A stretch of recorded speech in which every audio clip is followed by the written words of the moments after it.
Hey guys, welcome to an academy. ये है daily vocabulary series जो कि है useful SSC CGL CHSL bank PO and other competitive exams के लिए। मैं हूं नेहा कपलिश और मैं हूं आपकी ट्यूटर इस कोर्स में। ये है कुछ इन्फॉर्मेशन मेरे बारे में, आप इसको पढ़ सकते हैं और साथ ही साथ अगर आपको मेरे ये वोकेबलरी के लेक्चर्स पसंद आ रहे हैं तो प्लीज़ इन्हें रेट शेयर एंड रिव्यू करना ना भूलें।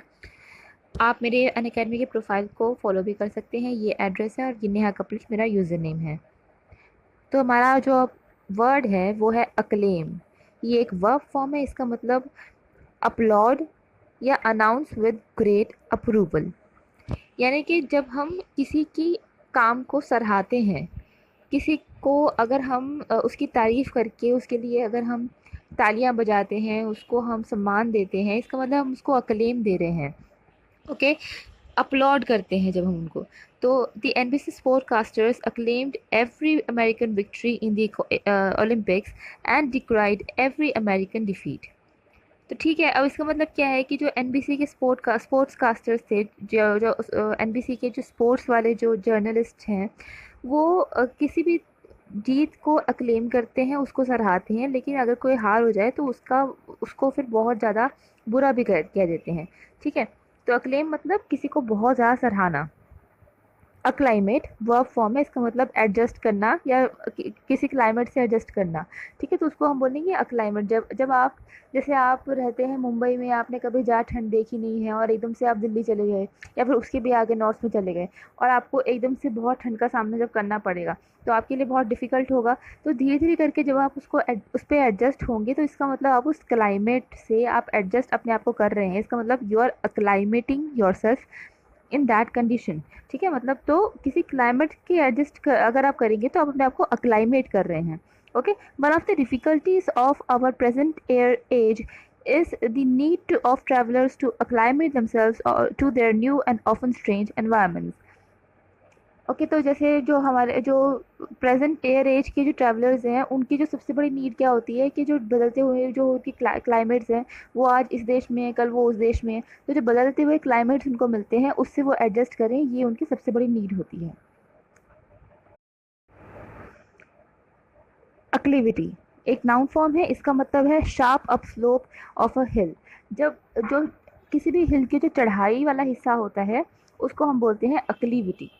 ठीक है, तो जैसे अगर हम किसी जैसे कोई सड़क है वो किसी हिली रीजन पे है, तो अगर हम ऊपर की तरफ जा रहे हैं तो हम कहेंगे कि we are going in the up we are going up the acclivity of the हिल।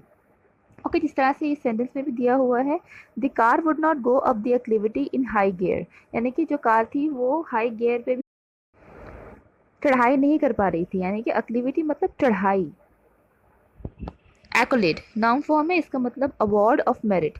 जब आप अपने अच्छे काम के लिए जो कोई अवार्ड पाते हैं, चाहे वो एक्टिंग में हो, चाहे वो पढ़ाई में हो, चाहे वो रिसर्च में हो या फिर किसी भी काम में हो, तो उस अवार्ड को आप एक्कोलेड भी कह सकते हैं। जैसे कि she has won many accolades for her work. Okay, या फिर in Hollywood Oscar is the highest accolade, यानी कि हॉलीवुड में ऑस्कर से बड़ा अवार्ड नहीं है, वो हाईएस्ट अवार्ड है, यानी कि हाईएस्ट एक्कोलेड है। अकोमोडेट वर्ब फॉर्म है। इसका मतलब अब्लाइज करना, किसी को हेल्प करना या फिर किसी को एडजस्ट करवाना या फिर अडेप्ट करना। तो अकोमोडेट के मीनिंग निकल के आते हैं। वो एक तो है कि अगर आप किसी को हेल्प कर रहे हैं, दैट मीन्स आप उसको अकोमोडेट कर रहे हैं। सेकंड, अगर आप किसी को मतलब जैसे अगर आप कहीं पर गए हैं और अब आप उस सिचुएशन में अपने आप को ढाल रहे हैं, एडजस्ट कर रहे हैं, तो उसको भी आप बोलेंगे कि you are accommodating with the situation. ठीक है, और उसके अलावा अब जब आप कहीं पे रहना शुरू करते हैं तो दैट मीन्स आप वहाँ पे अकोमोडेट कर रहे हैं, मतलब आप अडेप्ट कर रहे हैं वहाँ पे।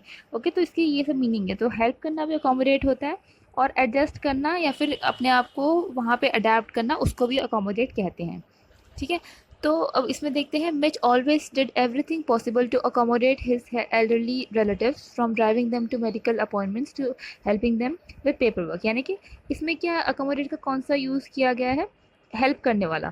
मतलब मिच जो था वो अपने बूढ़े उसके जो रिलेटिव्स थे उनकी हमेशा हेल्प करता था, उनको मेडिकल अपॉइंटमेंट्स में तक पहुंचाने के लिए या फिर उनके पेपर वर्क्स को करने के लिए। अकम्प्लिस एक नाउन फॉर्म है। इसका मतलब है पार्टनर इन क्राइम। जैसे कि हमने एक वर्ड देखा था, वो था अबैट, राइट। उसका मतलब क्या था कि जब हम किसी को इलीगल काम करने में मदद करते हैं तो हम उसको अबैट कर रहे हैं। और जब हमने उसको अबैट कर दिया है, जब हमने उसको इलीगल काम में एड कर दिया है, इसका मतलब अब हम उसके क्या बन गए हैं, उसके हम उस जो वो जो क्राइम था उसमें हम भागीदारी बन चुके हैं, हम उसके साथी बन चुके हैं, यानी कि इंग्लिश में क्या कहेंगे, हम उसके अकॉम्प्लिस बन चुके हैं। ओके, अकॉम्प्लिस यानी कि किसी क्राइम में पार्टनर होना। ठीक है। So because he had provided the criminal with the legal weapon, he was arrested as an accomplice in the murder. अब जो मर्डर हुआ था उसका जो वेपन था, वो जिस इंसान के पास पाया गया उसको साथी के रूप में उसको भी अरेस्ट कर लिया गया। अकॉर्ड नाउन फॉर्म है, इसका मतलब अग्रीमेंट। जब आप किसी से कोई अग्रीमेंट करते हैं, इसका मतलब उसको आप ये भी कह सकते हैं आपने अकॉर्ड किया है। ठीक है। जैसे कि देशों के बीच में अकॉर्ड्स होते हैं, या फिर कंपनियों के बीच में अकॉर्ड्स होते हैं, या फिर दो इंसानों के बीच में अगर कोई अग्रीमेंट हो तो उसको भी हम अकॉर्ड कह सकते हैं। ठीक है। या फिर ऐसा भी कह सकते हैं कि अगर हम किसी चीज़ से पूरी तरह से सहमत हैं। ठीक है। अगर मान लीजिए कि कोई तो कोर्ट का फ़ैसला आया है और मैं उससे पूरी तरह से सहमत हूँ, मैं पूरी तरह से संतुष्ट हूँ, तो भी मैं ये कह सकती हूँ कि मैं इससे बिल्कुल अकॉर्ड में हूँ। ठीक है। या तो फिर अगर ऐसा हो जाए कि कोई तो नया रूल आया है और वो मुझे बिल्कुल पसंद आया है, तो मैं कहूँगी कि मैं उस रूल से बिल्कुल अकॉर्ड में हूँ, यानी कि इसमें सेंटेंस भी दिया हुआ है, she was in complete accord with the verdict. वो फैसले से बिल्कुल संतुष्ट थी, बिल्कुल अकॉर्ड में थी। अकॉस्ट वर्ब फॉर्म है, इसका मतलब होता है किसी को अप्रोच करना, to speak first to a person, यानी कि कोई पर्सन जा रहा है, आप एकदम से उसको उसका रास्ता रोक लो और उसके सामने आके उससे बात करना शुरू कर दो। ठीक है। तो अब जो वो पर्सन है, या तो उसको फ्रेंडली वे में लेगा, या तो वो सोचेगा कि इसने तो मेरे ऊपर हमला ही कर दिया। ठीक है। तो इसका मतलब क्या हुआ कि आप एकदम से किसी के चेहरे पे आ जाओ और बात करना शुरू कर दो। ठीक है। आप अप्रोच करो उनको और पहले बात करना शुरू करो, तो इसका मतलब आप क्या करो, उनको अकॉस्ट कर रहे हो। जनरली ये वर्ड जो है ये वॉयलेंस में यूज़ होता है कि मतलब कोई तो मेरे ऊपर ही चढ़ गया और मुझसे मतलब लड़ाई करना शुरू हो गया, तो मैं ऐसा कहूँगी कि that person accosted me. Okay, कि मैंने तो कुछ किया ही नहीं था, वो सीधा मेरे ऊपर आया और मुझसे लड़ाई करना शुरू हो गया, मुझसे बहस करना शुरू हो गया, तो I will say that the person accosted me. When the two young man accosted me, I was frightened because I thought they were going to attack me। यानी कि जब वो दो जवान लोग थे, जब वो मेरे एकदम से सामने आ गए, मुझे अकॉस्ट किया, तो मैं डर गया कि कहीं वो मुझे अटैक ना कर दें। अकूटर एक वर्ब फॉर्म है, इसका मतलब अक्विप होना, यानी कि लैस होना चीज़ों से। जब आप बेसिकली इसका मतलब क्या होता है कि अगर आप अपने जो आपके औज़ार हैं किसी काम को करने के लिए, जो आपके औज़ार हैं, अगर वो सारे औज़ार आपके पास हैं, अगर आप उन सब औज़ारों से लैस हैं अपने अपनी बॉडी पे या फिर अपने बैग में या फिर कहीं भी, तो दैट मीन्स यू आर अकूटर्ड। आप इक्विप्ड हैं, आपके पास सारे की सारे इक्विपमेंट है, यानी कि आप अकूटर्ड हैं। Okay, so the fisherman was accoutred with the best that the sporting goods store could supply। यानी कि जो फिशरमैन था उसके पास वो सारी चीज़ें थी जो स्पोर्टिंग गुड स्टोर सप्लाई कर सकता था, यानी कि वो इक्विप्ड था उन सारी सारी चीज़ों से, यानी कि वो अकूटर्ड था। ओके, सो अकूटरमेंट्स एक नाउन फॉर्म है। एक्रीशन नाउन फॉर्म है, इसका मतलब ग्रोथ या फिर इंक्रीज़। जब कोई चीज़ इंक्रीज़ होती रहती है, इंक्रीज़ होती रहती है, एक्यूमुलेट होती है या फिर वो ग्रो करती है, तो उसको हम बोलते हैं कि वो एक्रीशन में है। ओके, जैसे कि अगर आपकी जो दौलत है अगर वो बढ़ रही है, तो हम कहेंगे कि it is an accretion of wealth. ठीक है। तो जैसे इस सेंटेंस में भी है, the accretion of wealth marked the families rise in power. Okay, so accretion मतलब क्या है, ग्रोथ या फिर इंक्रीज। अक्रू वर्ब फॉर्म है, इसका मतलब कम अबाउट बाय एडिशन। अब जैसे मान लीजिए कि आपने एक एफडी की हुई है बैंक में। ठीक है।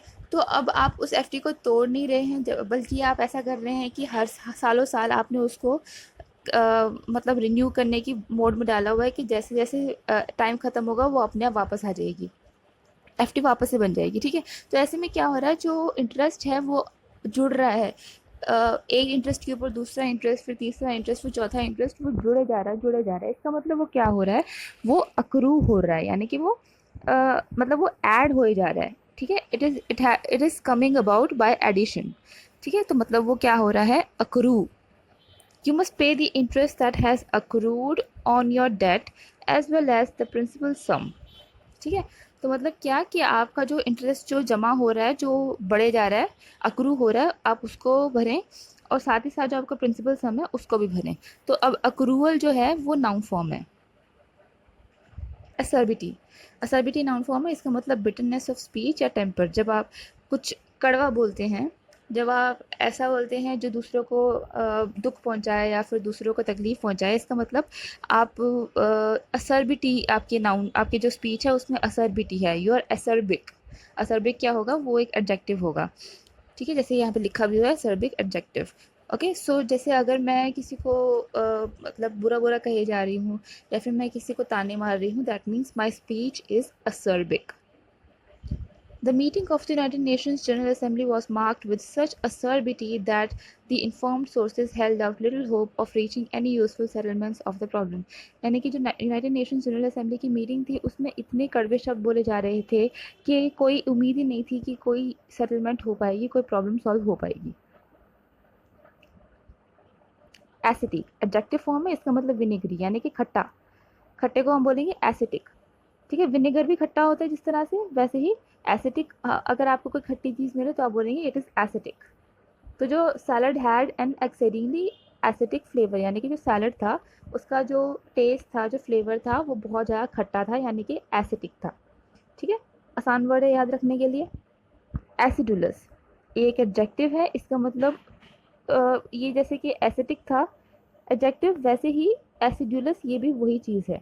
इसका मतलब भी यही है कि हल्का सा खट्टा होना, या फिर टेस्ट, जो टेस्ट होता है जो एकदम से लगता है ज़ुबान पे, वो होना एसिडुलस। ऑलराइट, तो अब एसिडुलस जो है वो या तो आप खाने के टेस्ट को बोल सकते हो, या तो आप किसी के बोलने को भी बोल सकते हो, राइट। क्योंकि बोलना भी खट्टा हो सकता है, बोलना भी ऐसा हो सकता है जो जोर से लगे। ठीक है, तो अगर हम इसको बोलने में अगर यूज़ करें तो हम बोलेंगे James was unpopular because of his sarcastic and acidulous remarks.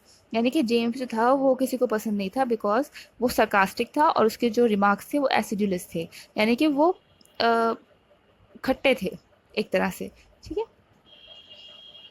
Acknowledge एक वर्ब फॉर्म है, इसका मतलब रिकॉग्नाइज करना, एडमिट करना, किसी चीज़ को मानना। किसी वो चीज़ है, ये अगर हम मान रहे हैं तो इसका मतलब हम उसको एक्नॉलेज कर रहे हैं।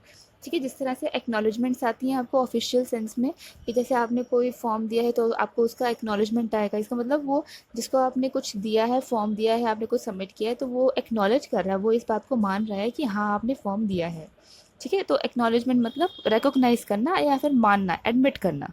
Although I acknowledge that the Beatles' tunes sound pretty dated today, I still prefer them to the gangster rap songs my brothers play. तो इसका मतलब मैं मानता हूँ कि जो बीटल्स है वो आज बहुत पुराने हो चुके हैं, फिर भी मैं उनको पसंद करता हूँ गैंगस्टर रैप से। ओके, एक्मी नाउन फॉर्म है, इसका मतलब टॉप, पिनेकल, ऊंचाई। जो किसी भी, जैसे मान लीजिए कोई हिल है या फिर कोई माउंटेन है, कोई चोटी है, जो उसका सबसे ऊपर का पॉइंट होगा उसको आप बोलोगे एक्मी। ठीक है, तो जैसे कि आप बोल सकते हैं कि जैसे अगर आपके कोई गोल हैं, आप सक्सेस में सबसे, अब आप बहुत ऊंचे पॉइंट पे आ चुके हैं, तो आप कहेंगे कि आप अपने फील्ड के एक्मी पे आ चुके हैं, आप बिल्कुल ऊंचाई पे आ चुके हैं। तो इसका सेंटेंस बोल सकते हैं हम, his success in this role marked the acme of his career as an actor. इसका मतलब क्या है कि इस रोल में जो उसने सक्सेस पाई उससे वो अपने करियर की ऊंचाई तक आ गया, बिल्कुल ऊंचे तक आ गया, यानी कि एक्मी पे आ गया as an actor. Acoustics, Acoustics एक नाउन फॉर्म है, इसका मतलब साइंस ऑफ साउंड।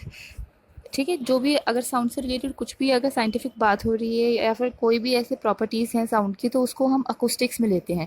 कि जैसे अगर हॉल है, अगर हॉल की जो साउंड है वो अच्छी आ रही तो हम कहेंगे कि acoustics of this hall is very good. ठीक है, तो quality that makes a room easy और हार्ड टू हियर इन, ये उसकी मतलब मीनिंग है कि जो क्वालिटी है कि किसी रूम में अगर आपको अच्छे से सुनाई दे रहा है या बुरी तरह से सुनाई दे रहा है तो अकूस्टिक्स हैं उसके। कानेगी hall is like by music lovers because of its fine acoustics, यानी कि क्योंकि वहाँ पे बहुत अच्छे से सुनाई देता है कानेगी हॉल में, इसलिए वो म्यूजिक लवर्स को बहुत पसंद है। ये आपका आखिरी वर्ड है। Thank you very much.